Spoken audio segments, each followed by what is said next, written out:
berdiri di depan sebuah cermin, memandangi pantulan dirinya.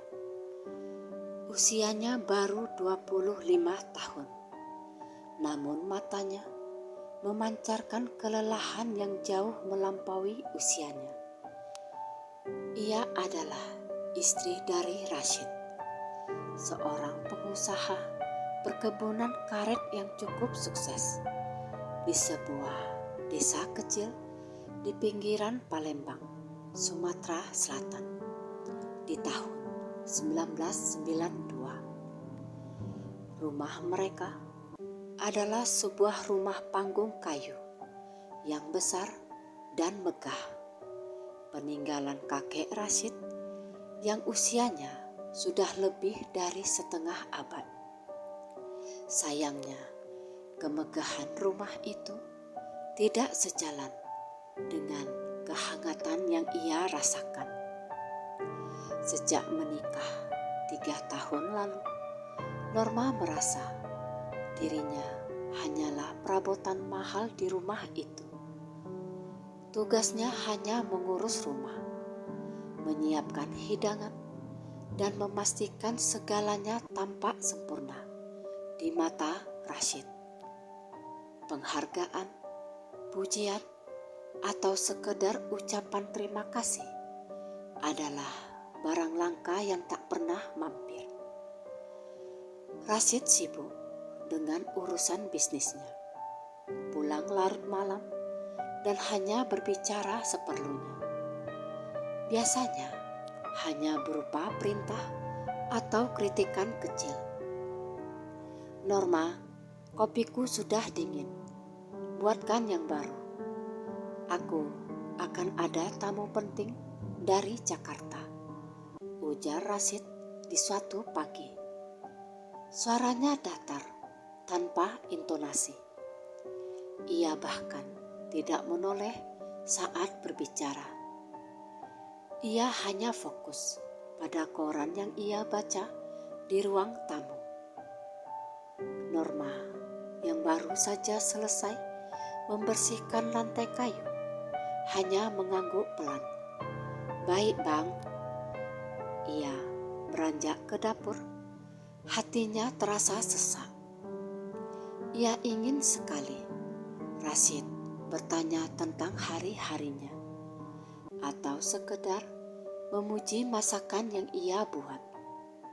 Namun seolah-olah ia tak pernah ada di mata suaminya. Norma hanya ingin dihargai sebagai seorang istri. Belakangan ini, keanehan mulai menyelimuti rumah itu. Sering kali Norma mendengar langkah kaki berat di loteng kosong saat malam tiba. Padahal ia yakin hanya ada mereka berdua di rumah. Bau bunga melati yang sangat kuat tercium di kamar mandi, padahal tidak ada tanaman melati di sana. Awalnya ia mengira itu hanyalah kelelahan atau imajinasinya saja. Namun di suatu sore, saat ia sedang menjahit di beranda belakang, ia melihat bayangan hitam tinggi melintas cepat di lorong dapur. Pada malam yang sama, saat Rashid belum pulang, Norma memberanikan diri. Ia membawa lampu minyak dan berjalan menuju loteng. Pintu loteng yang terbuat dari kayu jati tua berdecit nyaring saat ia membukanya. Debu tebal menyambut dirinya. Loteng itu gelap, pengap, dan dipenuhi barang-barang antik yang tidak terpakai. Peti-peti kayu besar, lukisan usang yang tertutup kain, dan beberapa bingkai foto tua yang kusam. Tiba-tiba, lampu minyak yang ia pegang berkedip-kedip, bahkan hampir padam. Suhu udara di loteng mendadak turun drastis, membuat bulu kuduk Norma meremang. Ia merasakan hembusan nafas dingin tepat di belakang telinganya, seolah-olah seseorang sedang berdiri sangat dekat. Ia memutar tubuhnya cepat, namun tak ada siapa-siapa. Yang ia temukan hanyalah sebuah peti kayu berukuran sedang yang tampak lebih bersih dari benda-benda lain di sana. Peti itu dihiasi ukiran daun sirih dan tampak sangat terawat, seolah baru saja dipoles. Dengan perasaan campur aduk antara takut dan penasaran, Norma mencoba membukanya. Peti itu terkunci. Siapa yang menyimpan peti ini di sini? Gumam Norma pelan dengan suara bergetar. Saat ia mencoba menyentuh ukiran peti itu, telapak tangannya terasa panas. Dan ia mendengar suara tawa perempuan yang sangat halus. Terdengar seperti bisikan angin dari balik tumpukan kain tua. Tawa itu tidak menakutkan, melainkan terdengar mengejek. Norma segera turun dari loteng. Jantungnya berdebar kencang. Ia memutuskan untuk tidak menceritakan kejadian ini kepada Rashid, karena ia tahu suaminya pasti akan menganggapnya mengada-ngada atau terlalu sensitif. Keesokan harinya, Norma mencoba mencari tahu tentang rumah itu dari Bik Sumi, asisten rumah tangga paruh waktu yang sudah lama bekerja untuk keluarga Rashid. Bik Sumi adalah seorang wanita paruh baya yang tenang dan jarang berbicara. Namun tatapannya selalu penuh perhatian. Bik, apa Bik Sumi tahu tentang loteng di atas? Ada sebuah peti kayu di sana. Ukirannya sangat indah, tanya Norma sambil membantu Bik Sumi merapikan ruang makan. Bik Sumi menghentikan pekerjaannya. Wajahnya yang biasanya tenang mendadak pucat. Ia menoleh ke arah Norma dengan tatapan serius. Nyonya Norma, jangan pernah ke loteng itu lagi. Dan jangan pernah menyentuh apapun yang ada di sana, bisik Bik Sumi. Suaranya nyaris tak terdengar. Kenapa, Bik? Memangnya itu peti peninggalan siapa? Desak Norma. Bik Sumi menelan ludah, lalu mendekat. Itu peti milik almarhumah Nyonya Fatimah, istri pertama Tuan Rashid. Norma terkejut. Rashid tidak pernah menyebutkan bahwa ia pernah menikah sebelumnya. Ia selalu mengatakan jika Norma adalah istri pertamanya. Istri pertama? Tapi Mas Rashid gak pernah cerita.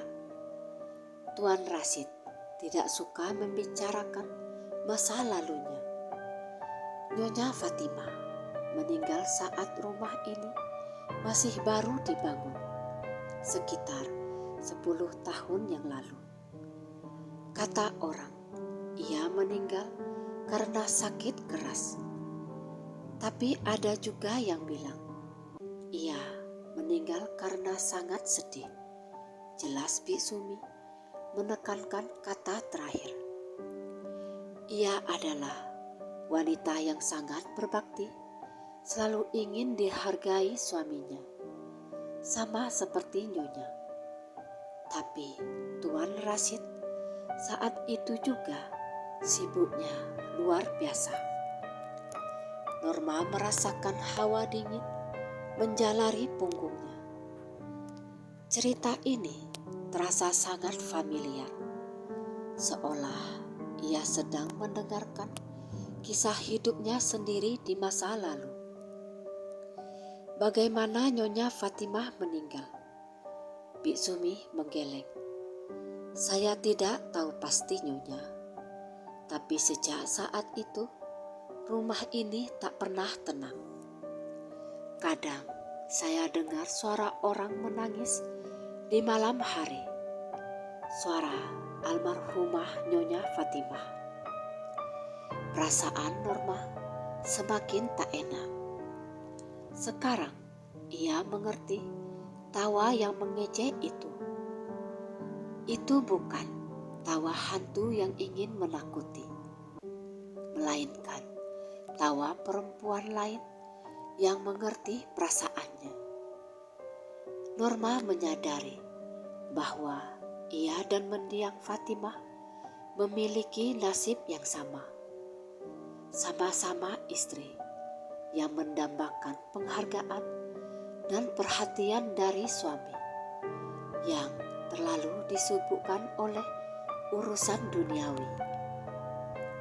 Malam itu, setelah Rashid kembali dari kantornya dan hanya memberinya tatapan sekilas tanpa sapaan, Norma duduk di sisi tempat tidur.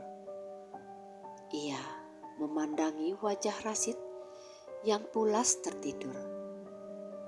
Ia merasa kasihan pada dirinya sendiri dan juga pada Nyonya Fatimah. Tiba-tiba Norma merasakan dingin yang menusuk. Ia melihat ke sudut kamar. Di sana, di antara bayangan lemari pakaian jati yang besar, samar-samar ia melihat sesosok perempuan berdiri. Sosok itu tinggi, berpakaian kebaya putih kusam, rambutnya tergerai panjang, dan wajahnya tampak buram. Sosok itu tidak bergerak, hanya berdiri dan menatap Norma. Tapi tatapannya terasa begitu menggugat, seolah bertanya, "Kau juga merasakan hal yang sama bukan?" Norma tidak berteriak. Ia tidak berlari, tapi entah mengapa ia justru merasa kasihan pada sosok itu. Ia tahu sosok itu adalah arwah Nyonya Fatimah. Ia adalah penunggu yang sedih, yang masih belum bisa pergi karena ia mati, membawa rasa kecewa yang mendalam, rasa tidak dihargai yang membekas. Norma berbisik pelan, hampir tak terdengar. "Aku mengerti Mbak Fatimah, aku mengerti perasaanmu." Saat ia mengucapkan kata-kata itu, sesosok bayangan Fatimah itu perlahan mengangguk, seolah membenarkan.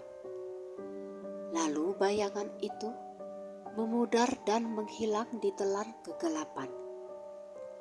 Udara dingin pun menghilang. Norma tertidur dengan perasaan yang campur aduk. Ia tahu ini bukan hanya masalah rumah tangga biasa. Ia kini terikat dengan kisah sedih hantu pendahulu yang memiliki keinginan yang sama, dihargai sebagai seorang istri. Ia merasa arwah Fatimah sedang mencoba memberinya petunjuk atau peringatan. Norma bertekad Ia harus mencari tahu lebih banyak tentang Fatimah dan peti di loteng. Ia harus menemukan apa yang membuat Fatimah begitu sedih, sampai arwahnya tak bisa tenang. Jika ia bisa menenangkan arwah Fatimah, mungkin ia juga bisa mengubah nasib rumah tangganya sendiri. Setelah pertemuannya yang sunyi dengan arwah Fatimah, Norma tak lagi melihat rumah itu sebagai tempat tinggal biasa. Ia mulai melihatnya sebagai penjara bagi dua jiwa yang terperangkap dalam kesepian yang sama. Keinginannya untuk dihargai oleh Rashid kini bercampur dengan rasa tanggung jawab untuk menenangkan arwah Fatimah. Keesokan harinya, Norma memutuskan untuk menghadapi Rashid. Mereka sedang sarapan di meja makan kayu jati yang panjang. Rashid tampak membaca laporan bisnisnya, mengabaikan nasi goreng buatan Norma yang harum. "Bang Rashid," Norma memulai. Suaranya berusaha tegas. Rashid hanya bergumam tanpa mengangkat pandangan. "Ya Norma, ada apa?" "Aku ingin bertanya tentang almarhumah istri pertamamu, Mbak Fatimah," kata Norma langsung. Raut wajah Rashid berubah seketika. Ia meletakkan laporan itu dengan keras, membuat Norma terkejut. Matanya menatap Norma tajam, menunjukkan kemarahan yang tertahan. "Siapa yang memberi tahu? Aku sudah bilang, masa lalu tak perlu diungkit, karena itu tak penting," jawab Rashid dengan nada dingin dan mendominasi. Bik Sumi menceritakan sedikit. "Aku hanya penasaran Bang, kami tinggal di rumah ini. Aku sering merasakan dan melihat hal aneh belakangan ini. Apa yang sebenarnya terjadi pada Mbak Fatimah?" tanya Norma, mencoba mempertahankan ketenangan. Rashid menghela nafas panjang, mencoba meredakan emosinya. "Fatimah meninggal karena sakit. Sudah, tidak ada yang aneh. Itu sudah lama sekali. Jangan percaya tahayul murahan dari Bik Sumi. Fokus saja pada tugasmu mengurus rumah," ujar Rashid. Kembali fokus pada laporannya, seolah perdebatan sudah selesai. Penolakan Rashid semakin membulatkan tekad Norma. Ia tahu Fatimah tidak tenang, dan Rashid tahu alasannya, namun memilih untuk menyembunyikannya. Norma memutuskan untuk mencari petunjuk lain.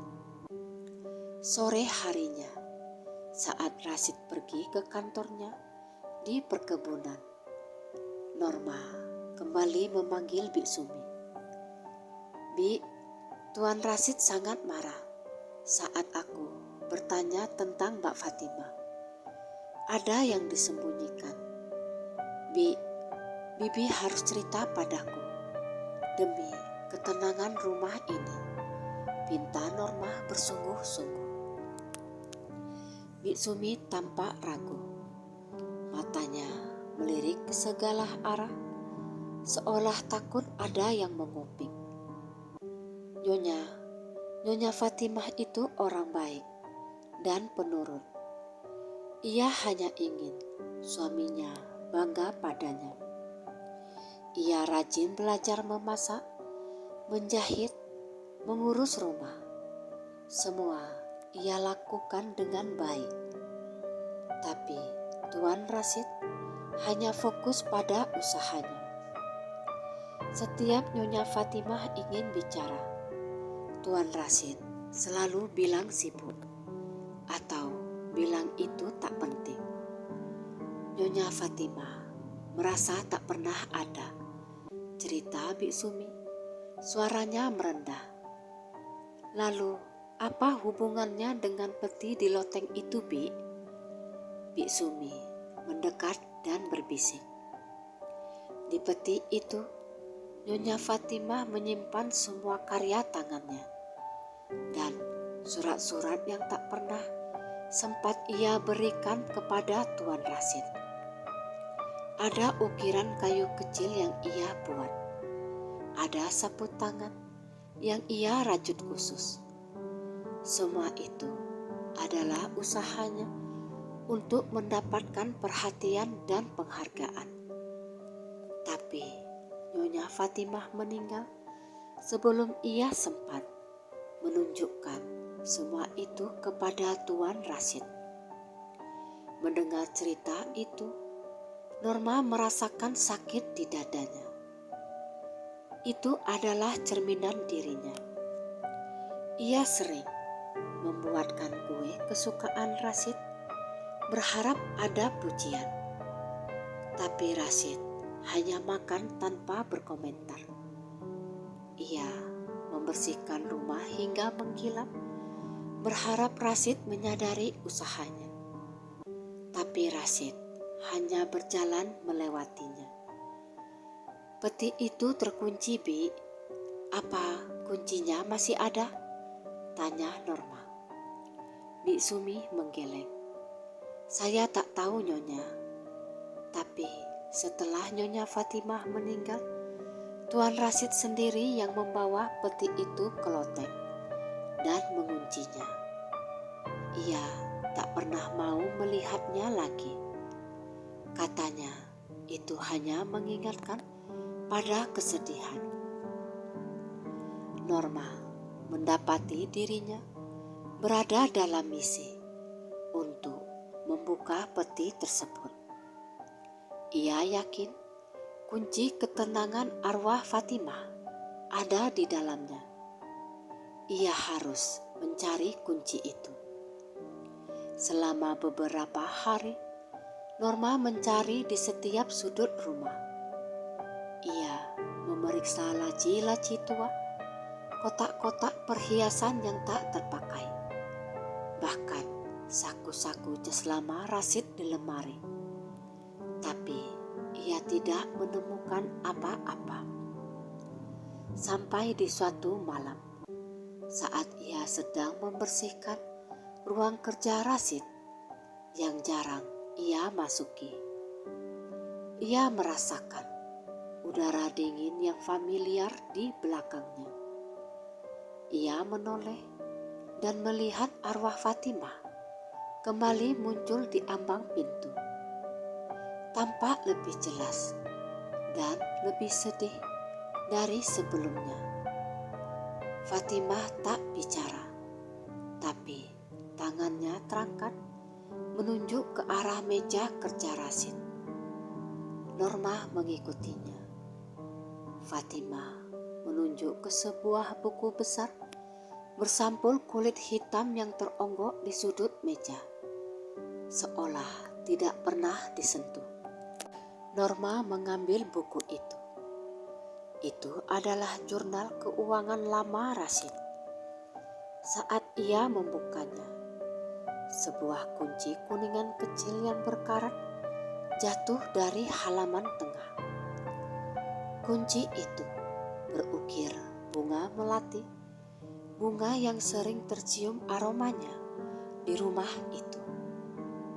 Norma yakin inilah kuncinya. Ia mengangkat kunci itu dan Fatimah tersenyum tipis.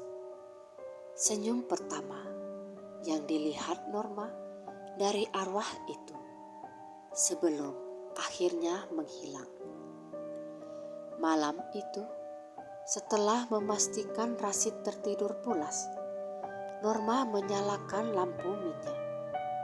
menggenggam kunci kuningan, dan menaiki tangga loteng. Ia merasakan energi aneh di loteng itu malam ini. Udara terasa berat, namun tak lagi dingin mencekam, melainkan hangat, seolah Fatimah sedang menunggu. Norma berjalan lurus ke arah peti jati berukir daun sirih. Ia memasukkan kunci berukir melati itu ke lubang kunci. Kunci itu berputar dengan mudah, diiringi suara klik yang nyaring, memecah keheningan loteng. Saat tutup peti diangkat, aroma wangi cendana dan bunga kering langsung menyeruak. Di dalamnya tersusun rapi barang-barang yang Biksumi sebutkan. Sebuah ukiran kayu kecil berbentuk burung enggang yang indah, tampak sangat halus dalam pengerjaannya. Sebuah sapu tangan yang dirajut dengan benang sutra berwarna biru tua. Terdapat inisial R di sudutnya. Sebundel surat yang diikat pita merah yang sudah kusam. Norma mengambil surat-surat itu dan mulai membacanya satu persatu. Surat-surat itu ditulis dengan tulisan tangan yang rapi dan indah, penuh dengan kerinduan dan keputusasaan. Surat pertama berbunyi, "Kepada Bang Rasid, aku tahu kau sibuk, Bang. Tapi aku hanya ingin kau tahu, hari ini aku berhasil membuat kue bolu yang kau suka. Aku menunggu pujianmu, tapi kau pulang larut sekali. Bolehkah aku hanya minta waktu 5 menit saat kau makan? 5 menit agar aku merasa dihargai dan dilihat olehmu." Surat kedua lebih menyentuh. "Aku mengukir burung enggang ini karena ia melambangkan kesetiaan. Aku ingin kau tahu betapa setianya aku menunggu perhatianmu. Aku ingin kau melihatnya dan tersenyum sambil mengatakan, 'Bagus sekali Fatimah. Aku hanya ingin dihargai, Bang. Apakah itu permintaan yang terlalu besar?' Surat-surat itu berlanjut. Semakin lama, semakin putus asa.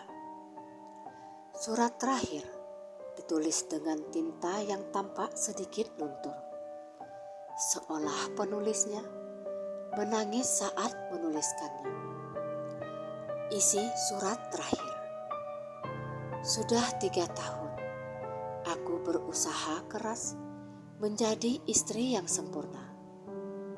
Aku sudah tak tahu lagi harus berbuat apa agar kau melihatku, agar kau menghargaiku.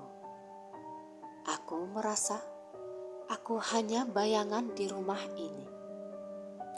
Jika aku harus pergi, agar kau menyadari bahwa aku pernah ada, maka aku akan melakukannya. Aku lelah dengan kesedihan yang tak pernah kau lihat." Norma menangis saat membaca surat terakhir itu. Ia merasa seolah-olah Fatimah sedang berbicara langsung padanya. Kesedihan Fatimah, rasa tidak dihargai yang menghancurkan jiwanya, kini merasuk ke dalam diri Norma. Tiba-tiba peti kayu itu bergetar. Norma merasakan getaran kuat di seluruh loteng. Tawa yang dulu ia dengar kini berubah menjadi tangisan yang meraung dari Fatimah. diikuti bisikan yang terdengar dari setiap sudut ruangan. Mereka tidak pernah melihat. Mereka tidak pernah menghargai. Aku lelah. Jangan sampai kau juga mengalaminya, Norma. Norma menyadari bahwa Fatimah tidak hanya ingin tenang, tetapi arwahnya juga ingin membalas dendam atas rasa tidak dihargai yang telah membunuhnya. Dan ia ingin Norma bergabung dalam perjuangan ini. Kehadiran Norma, istri kedua Rashid yang merasakan nasib serupa, telah membangkitkan energi keputusasaan Fatimah. Norma memeluk surat-surat itu erat-erat.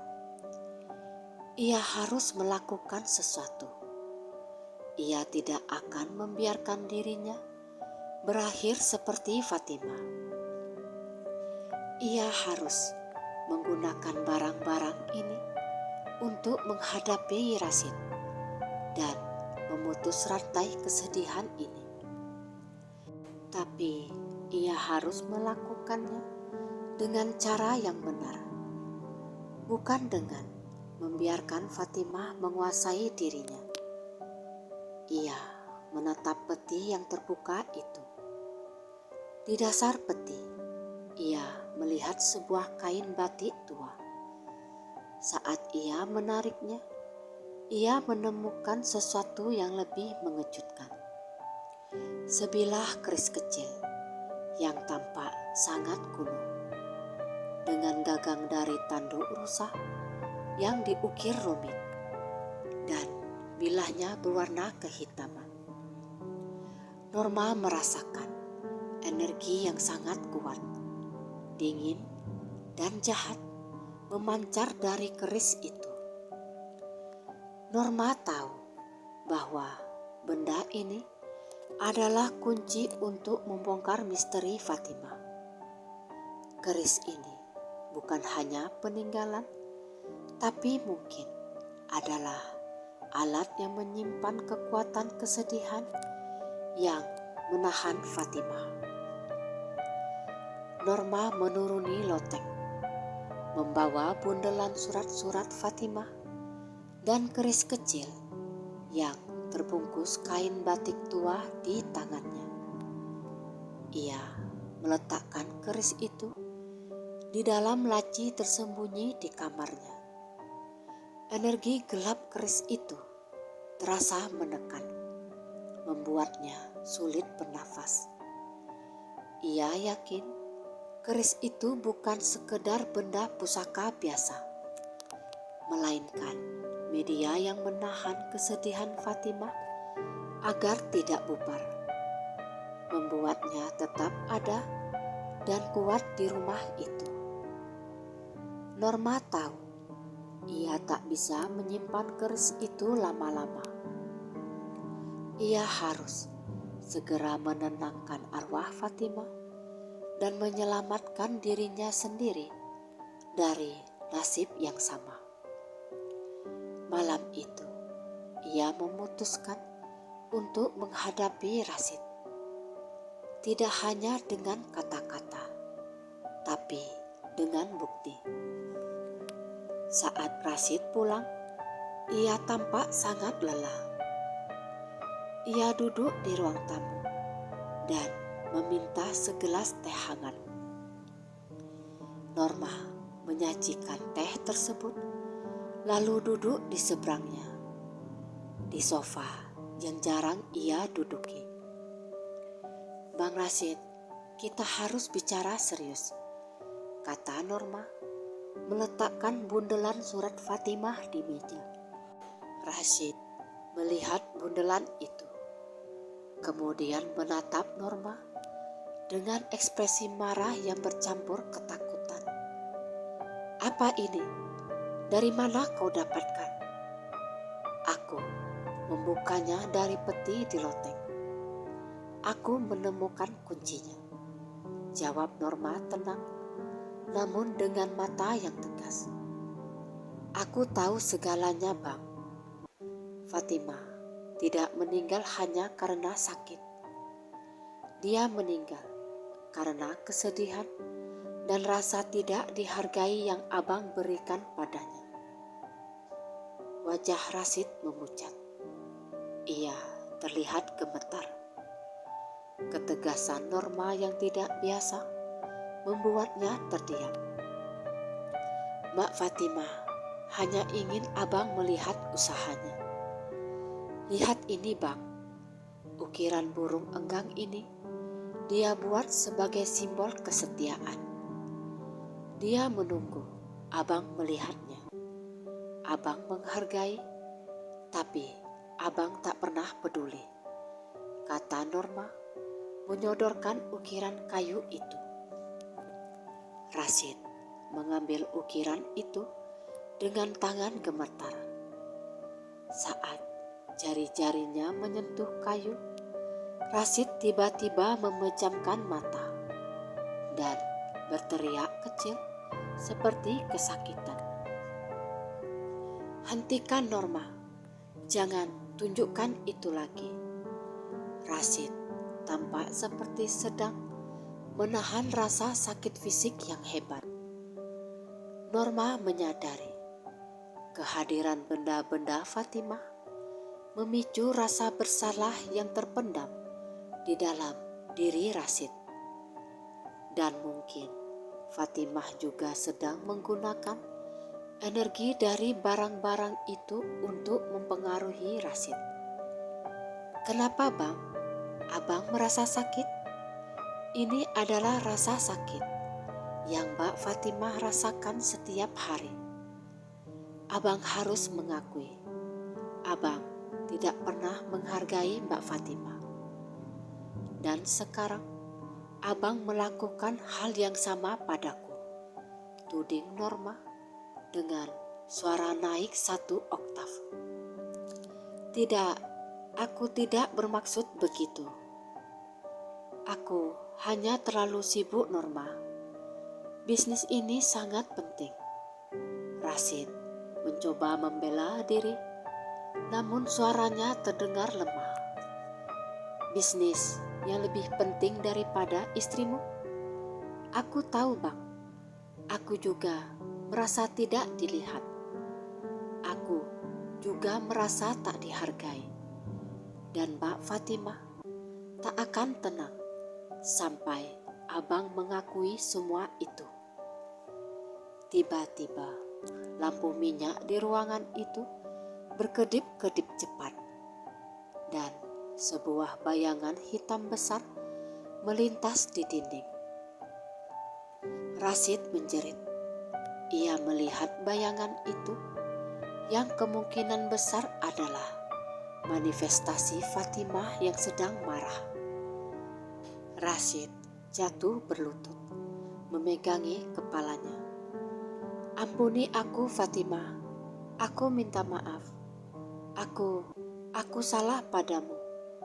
Aku terlalu mementingkan diriku sendiri dan usahaku.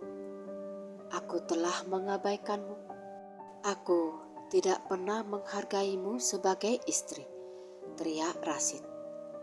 Pengakuan itu keluar dari lubuk hatinya yang paling dalam, di bawah tekanan kehadiran Fatimah.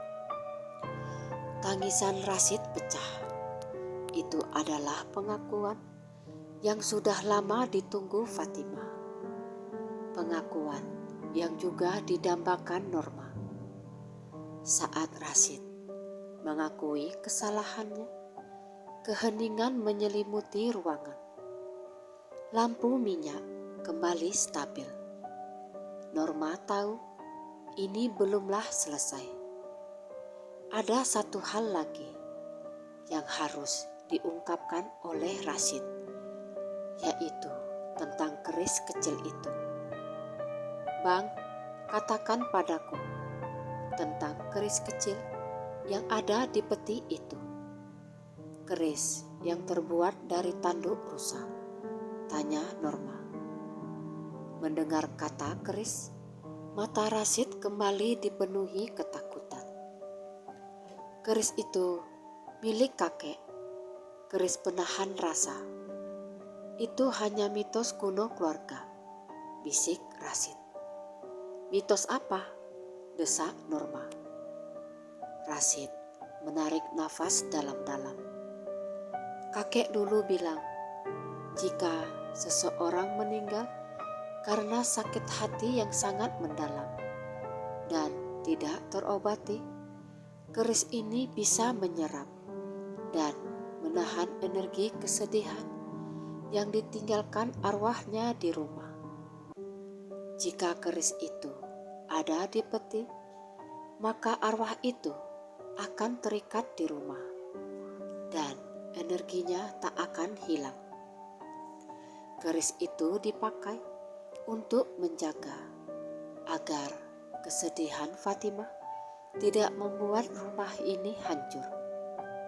Kakek percaya kesedihan yang tak dihargai bisa menghancurkan sebuah keluarga secara spiritual. Norma terkejut. Jadi, keris itu bukan benda yang membuat Fatimah tenang, tetapi itu adalah benda yang mengikatnya. Keluarga Rasid sengaja menahan arwah Fatimah untuk melindungi rumah, tanpa peduli pada penderitaan Fatimah yang terperangkap. Bang Rasid, kau harus membebaskan Fatimah. Abang harus menghancurkan keris itu. Selama keris itu utuh, Mbak Fatimah akan tetap terikat di sini. Dan kita berdua tak akan pernah bahagia, kata Norma. Menghancurkan keris pusaka? Aku tak berani, Norma. Kakek bilang, jika dihancurkan tanpa ritual yang benar, energi kesedihan yang terpendam selama bertahun-tahun itu akan meledak, melepaskan amarah Fatimah yang mungkin saja membahayakan kita. Norma teringat pelajaran masa kecilnya dari neneknya di Sumatera Barat tentang beberapa benda pusaka kuno. Ia teringat untuk membebaskan jiwa yang terikat pada benda pusaka, benda itu harus dihancurkan di bawah cahaya bulan purnama, ditemani oleh pengakuan tulus dan persembahan yang paling dihargai oleh arwah yang terperangkap. Kita harus mencari tahu ritualnya. Aku tidak ingin berakhir seperti Mbak Fatimah. Aku ingin Abang menghargai saat aku masih hidup. Dan aku ingin Mbak Fatimah mendapatkan ketenangan yang layak ia dapatkan, ucap Norma penuh keyakinan. Rasid yang kini sudah mengaku dan melihat sendiri tidak lagi membantah. Ketakutannya telah mengalahkan arogansinya. Ia menyadari betapa kejamnya ia, bukan hanya pada Fatimah, tetapi juga pada Norma. Ia menyadari bahwa ia berisiko kehilangan Norma dan hidupnya jika ia terus menolak kebenaran. Norma dan Rasid mulai mencari referensi di perpustakaan kecil Rasid. Mereka menemukan sebuah buku tua yang ditulis oleh ayah Rasid yang membahas tradisi dan mitos keluarga. Buku itu memuat bab tentang keris penahan rasa. Tertulis di sana, untuk membebaskan jiwa yang terikat, keris penahan rasa harus dihancurkan di tempat terbuka di bawah cahaya bulan purnama di malam hari. Dengan iringan benda pengganti diri yang paling berharga bagi arwah tersebut. Setelah pengakuan tulus diberikan, benda pengganti diri itu harus dibakar bersama dengan keris. Ritual ini akan melepaskan ikatan jiwa, dan energi kesedihan yang terperangkap akan menguap ke angkasa, bukan meledak di bumi.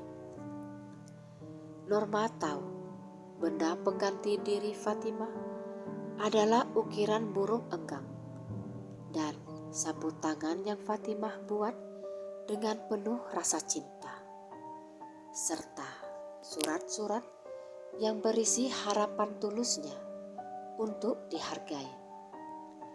Itu adalah karya tangan yang melambangkan dirinya. Bang, kita harus lakukan ini. Saat bulan purnama, aku akan menyiapkan benda pengganti diri Mbak Fatimah, kata Norma. Kini ia tak lagi hanya meminta dihargai, ia telah mengambil kendali atas takdirnya dan suaminya.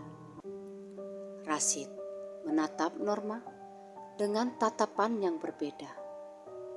Ada rasa hormat yang muncul di matanya.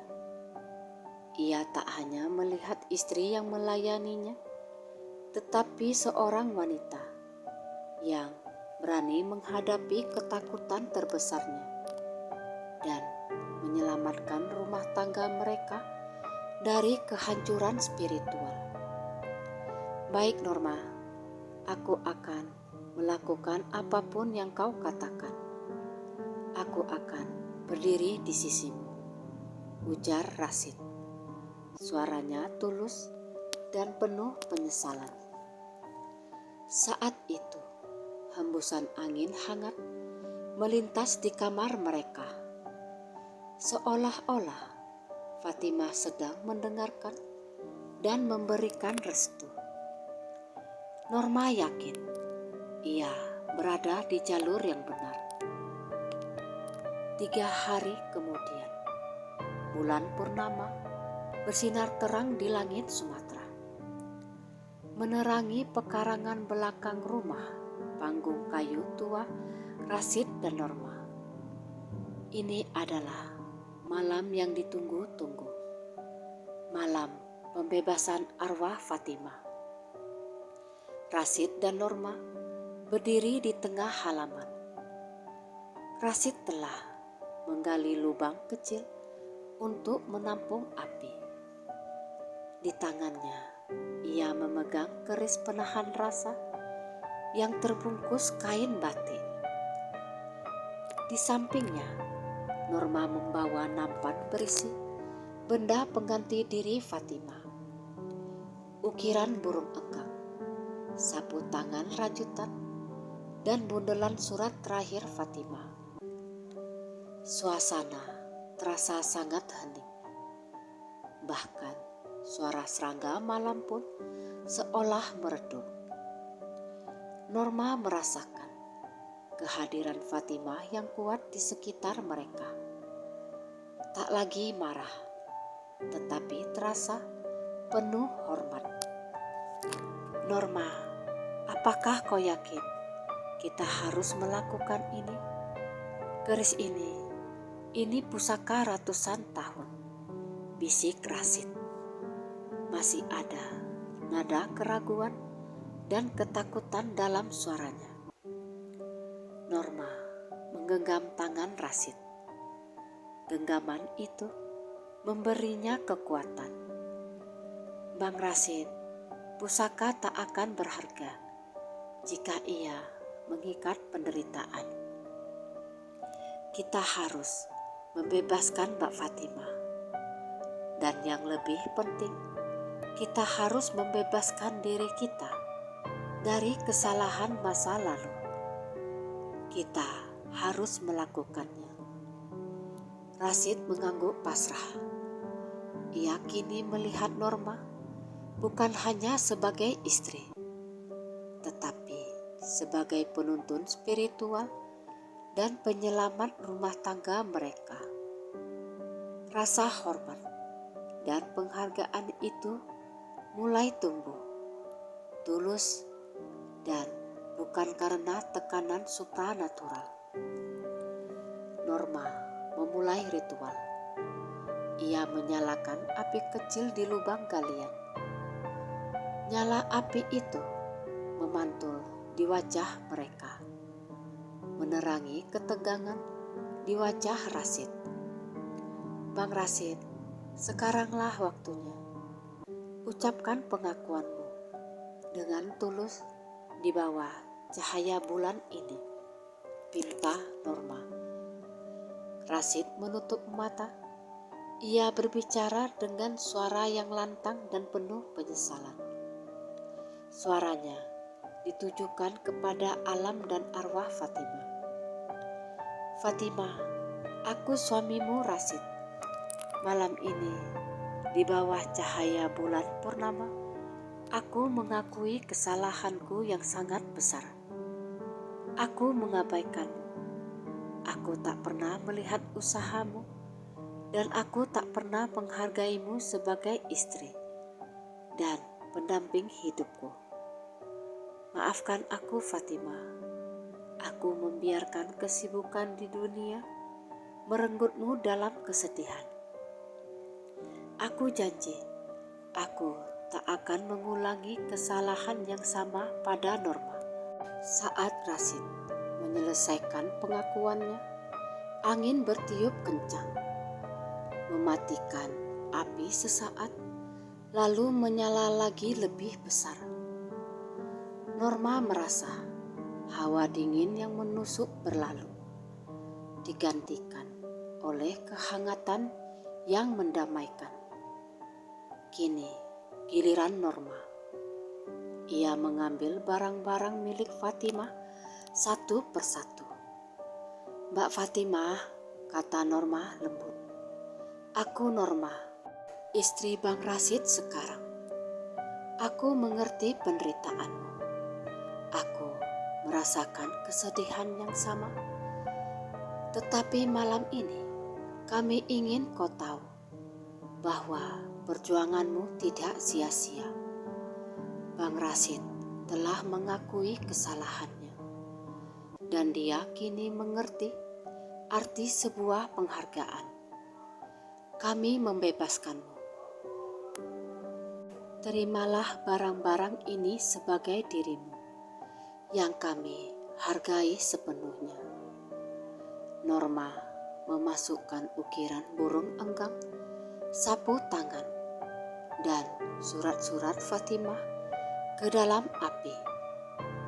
Barang-barang itu segera terbakar menjadi abu, melepaskan aroma cendana yang sangat wangi. Setelah semua benda itu terbakar habis, Norma menatap Rasid. Sekarang Bang, hancurkan keris penahan rasa itu. Bebaskan dia sepenuhnya. Rasid mengangguk. Ia mengangkat keris kuno itu tinggi-tinggi. Bilah keris itu terlihat bergetar hebat di bawah cahaya bulan. Ia kemudian menghantamkan keris itu ke sebuah batu besar yang memang telah disiapkan. Terdengar suara benturan yang sangat nyaring. Keris itu patah menjadi dua bagian. Saat keris itu hancur, ledakan energi tidak terjadi. Sebaliknya, Norma dan Rasid melihat cahaya putih keemasan yang lembut keluar dari keris yang patah, memancar naik ke langit menuju ke arah bulan. Di tengah pancaran cahaya itu, mereka melihat sekilas siluet seorang wanita yang tersenyum damai. Norma dan Rasid berpegangan tangan. Mereka tahu Fatimah telah bebas. Kesedihan yang terperangkap selama bertahun-tahun telah terangkat, dan arwahnya kini menemukan ketenangan sejati. Setelah ritual selesai, Norma dan Rashid kembali ke rumah. Rumah itu terasa berbeda. Udara yang dulunya terasa pengap dan dingin, kini terasa bersih dan ringan. Keheningan yang dulu mencekam, kini terasa damai. Rashid memeluk Norma di ruang tamu. Pelukan itu terasa tulus, penuh emosi, dan bukan sekedar rutinitas. Terima kasih Norma, kau tidak hanya menyelamatkan Fatimah, kau menyelamatkan diriku dan pernikahan kita, bisik Rashid.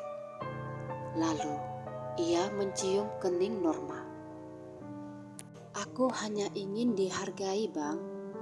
Aku harap mulai sekarang kita bisa saling melihat dan menghargai satu sama lain, jawab Norma. Matanya berkaca-kaca karena bahagia. Rashid menatap Norma. Kali ini ia menatapnya sungguh-sungguh. Aku janji Norma, mulai sekarang kau adalah istri yang paling berharga bagiku. Tak akan ada lagi kelelahan yang tidak dihargai di rumah ini. Sejak malam itu, Rashid benar-benar berubah. Ia tetap bekerja keras, tetapi ia membatasi waktu kerjanya. Ia mulai bertanya tentang hari-hari Norma, memuji masakannya, bahkan membantu merawat kebun. Yang paling penting, Rashid mulai mendengarkan Norma. Norma pun merasakan kebahagiaan yang hilang. Ia tak lagi merasa seperti perabotan. Ia merasa dihargai, dicintai, dan diakui. Setahun kemudian, di rumah kayu tua yang kini penuh kehangatan, Norma dan Rashid dikaruniai seorang putri. Rashid menamai putri mereka Nurima, gabungan dari Norma dan kata Rima yang berarti ketenangan.